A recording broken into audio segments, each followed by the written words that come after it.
Дараахан дээр нэг мэдээ хүргэе сайхан ганцгаж байна уу? Захын аймгийн онцгой байдлын газар байгаль орчны газартай хамтран цаг үеийн нөхцөл байдлын талаар мэдээлэл хүргэхээр ажиллаж байна. Миний бие Захын аймгийн байгаль орчны газрын хяналт шинжилгээ үнэлгээний мэргэжилтэн болов ирдэнэ. Өөрөөр За миний онцгой байдлын газрын английн сургалтад үндсэн зэрэг асуудал гэсэн юм таах маань юм шиг. яг энэ баяр наадмын өдрүүдээр онцгой байдлын газар хэрхэн ажиллаж байна? Голын айс дагуу аялал зугаалгаар явж байгаа иргэдэд нойр тэргүүр, зав тэргүүрээр эсээр ажиллах мэдээ байна. Олон ангийн амралттай тохиолдол одоо иргэд маань олон айс дагуу айс гэр бүлээрээ их аялж байгаа шүү. Яг энэ цаг үечид урьдчилан сэргийлэх байдлаар ямар арга хэмжээ бага насны үедээ хараа ялгаа өргөдөг. За ариг хэрэгсэн үедээ гол давхар яах вэ гэхээр шүүмс татна. Тэг нь уусна живх хэрэгсэл өндөртэй учраас зөвхөн хундаа гэсэн үедээ бас голын усны тарахгүй байна. Найз нөхдөр аялал зугаалгаар явж байгаа үедээ нэг нэгэндээ хяналт тавьдаг, хүүхдүүдэд бүртгэдэг, найз нөхдөд бүртгэдэг тийм. Ийм байдлаар нэг нэгнийгээ бүртгээд зохион байгуулдаг. Ерөнхий зохион байгуулалт.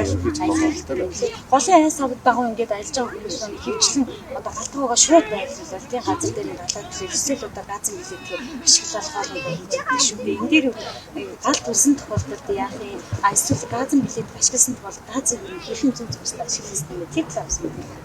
Нэг галт үлгээд газрын хөрсөн маш хэмжээгээр ингээд нөгөө түлэгдэж дахиж урах нөхцөл болж байгаа. Тийм учраас сүлжээ зүйлс чинь байгаль орчинд болж байна.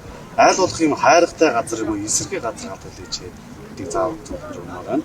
За дараагийн газ ашиглахын хувьд бол хүмүүс их хэрэгтэй мэдхгүй тохиолдолд нөгөө газаа ингээд бүгдийн жихээ дээрээс нь цүнхнүүд ингээд тавьж тэгж юусоо болохгүй. Дээрээс нь хүнд хөв байх юм бол нөгөөд нь ингээд ямар нэгэн байдлаар гимтэй дэлбэрэх эрсдэлтэй. За ашигласныхаа дараа бол заавал цоож хаях хэрэгтэй. Хүмүүс нөгөө аваа яваад байдаг шүү дээ. Тэгж юус аюултай. Тэгэхээр манай Захын аймгийн тухайд нүүрүүд маш олонтой. Одоо хотоос альж урсан маш их ирж байна. Манай иргэд одоо наадам өнгөд шууд харнуурч гэдэг юм үү. Ингээд шууд нуурыг сонгодог шүү дээ. Нуур руу аялал явахдаа ер нь дагч хэрэгсэж гэдэг юм уу. Аюулгүй байдлын үүднээс ямар хэрэгсэл байдаг юм бэ?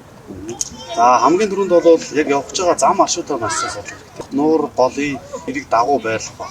Тэрнээс гадна бас байгаль орчноо хайрлаж могоо өөрсдөө ирсэн болоод яг явсан шигээ тий. Өөрсдөө дурсамжийг үлдээгээд хогомжинд даачаад зөвхөн цэгтэн бас аваачиж хаяасаа гэж бас ирээдээсээ хүсэж байна. Аюулгүй байж байгаль хамгаалцгаая.